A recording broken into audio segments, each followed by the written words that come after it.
Now at West forecast. I heard a ringing bell this morning, and it woke me from a dream. And in that dream I heard a warning, saying leave the rest, take only what you need.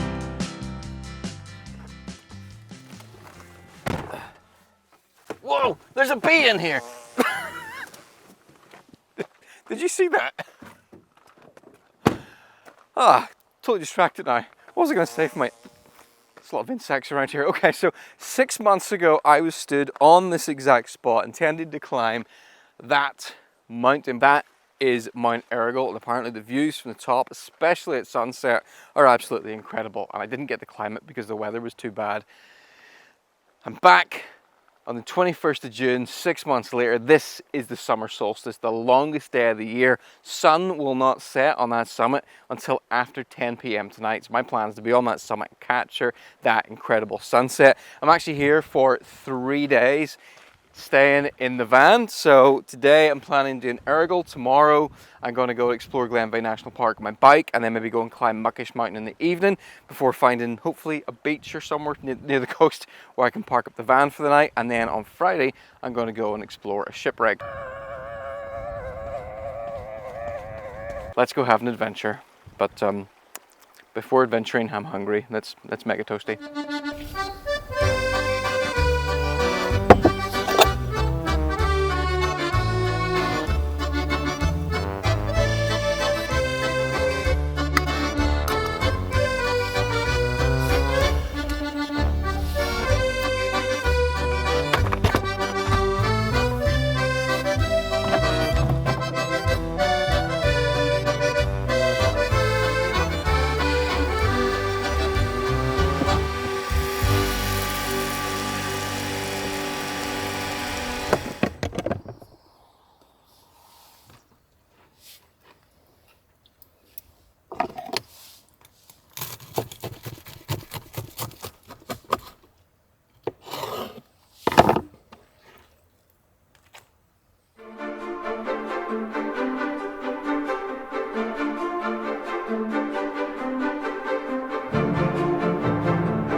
Apparently, it used to just be a really boggy route, this part of the climb, and then there are that many people going up here, they're starting to erode the bog, so they've now installed this path.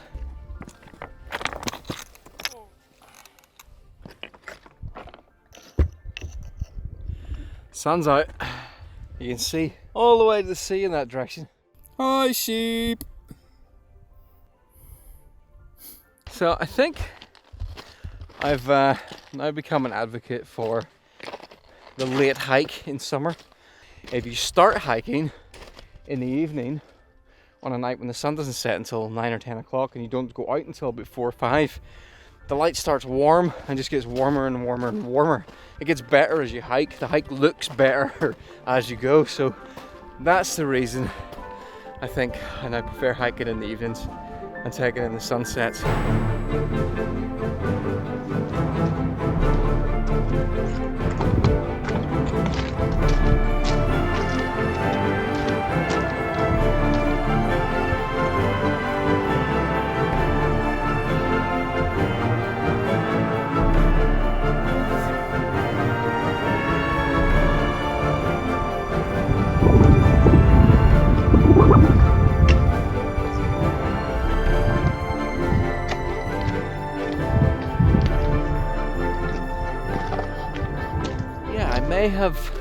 I may have underestimated how cold it's going to be up here, because I've only got shorts with me and a couple of layers for the top, so yeah, quite a bit more to go.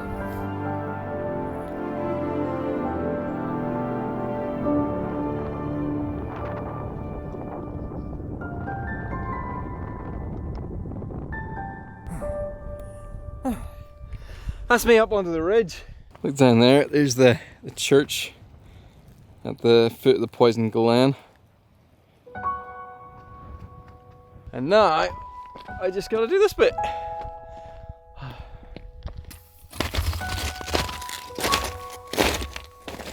By the way, just in case anybody has any questions about the shoes I'm wearing, the Vivo barefoot shoes, I finally made a review video. It should be uploaded before this video, so if you want to find out what I think about these boots, you can go click and watch that afterwards. I'll link it at the end, and let me put it in the comments as well.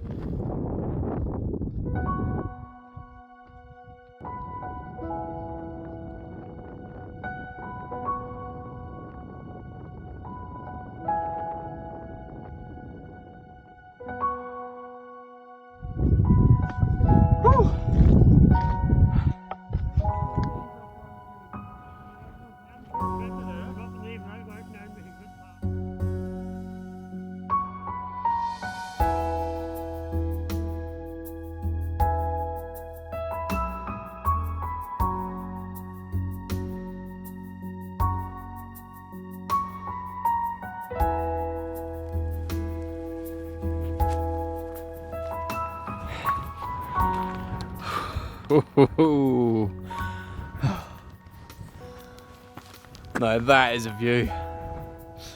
And now I gotta wait 2 hours until sunset. Completely mistimed it.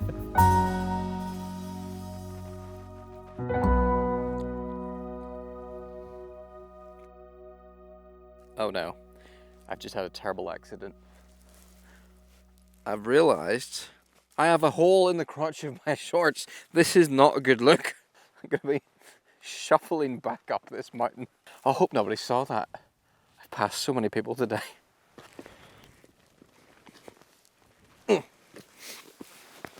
I've come down off the summit. The wind was starting to pick up and it was starting to get really, really cold up there.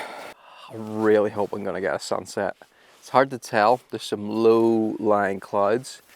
Sometimes you get a haze underneath that, so the sun might come onto the clouds and it might get a really cool sunset, or it might just kind of disappear into general fadiness.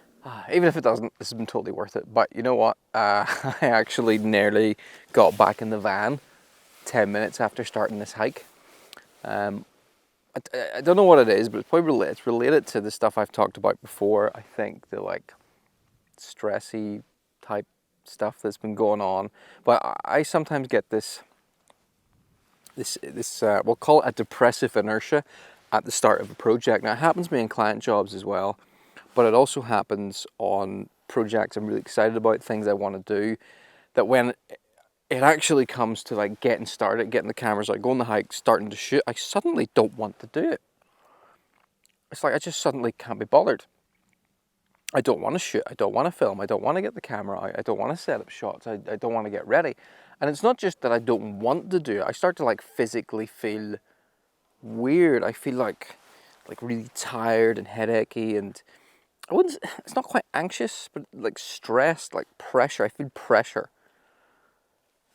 And it makes me not want to do it. But what I've learned is, and the only reason I've learned this is because I do video for client jobs where I've got no choice, is once I get started, eventually it kind of, okay, I ease into it. My brain is like, okay, you're fine, you can do this. And then I carry on and I get the work done. From when I got out of the van to about halfway up this mountain, I couldn't be bothered with it. I was just feeling grim.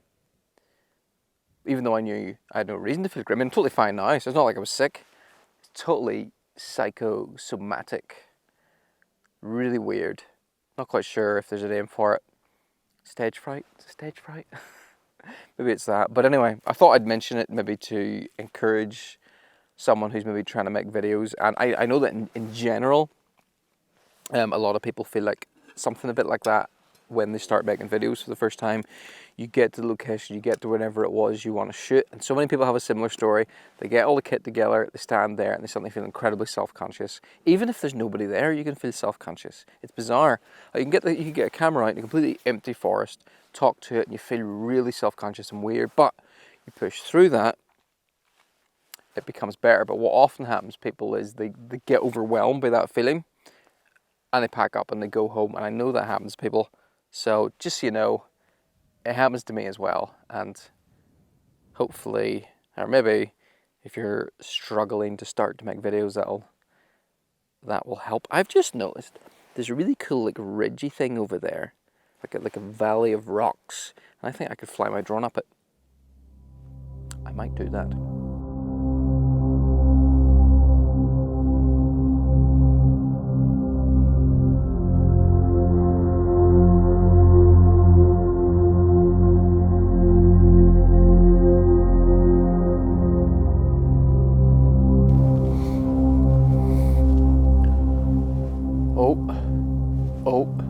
I see rays. I see rays.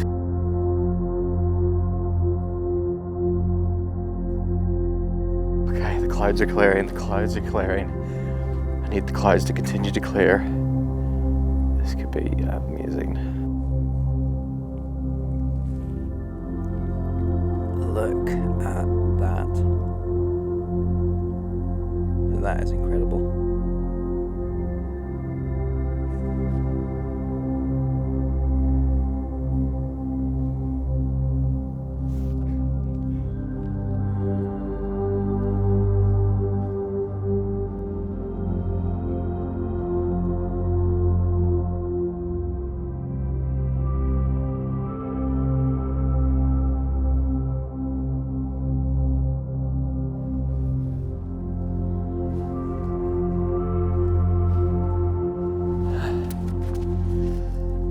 Well, I guess that's it.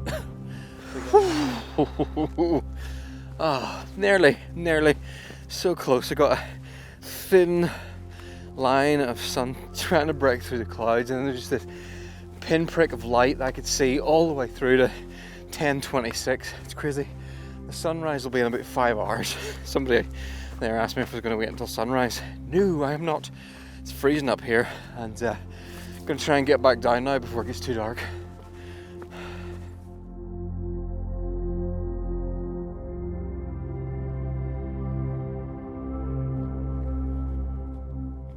About halfway down, and listen.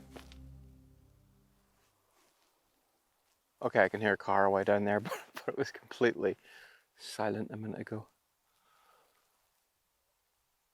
I love how that happens, like after sunset, often like all the wind stops, everything dies. It's kind of like, yeah, it's like the atmosphere dies when the sun sets for like a bit before starting up again. Why is that? Anyone know why that is? Does the sun like exert some kind of solar pressure that creates wind, and once the sun's gone, the wind dies for some reason?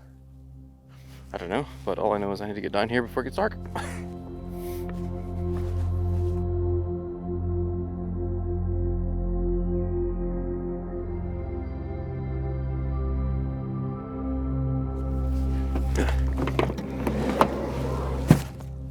Back down, and I didn't actually have to use a head torch.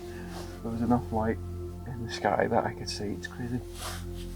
It's probably not even going to get totally dark tonight. You'll just see like a light area moving across the sky until the sun comes up in about 4.5 hours. Right, I need to go find somewhere to park for the night. I'm doing some very sketchy reversing.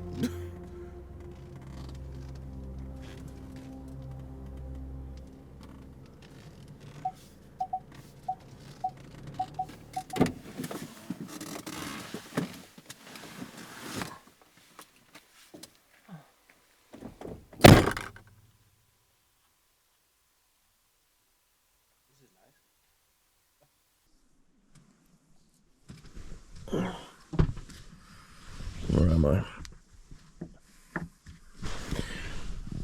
Oh wow. Not a bad spot on the Isle of the Dead. So this is the Isle of the Dead. I feel like I probably shouldn't have been bouncing around it so gleefully.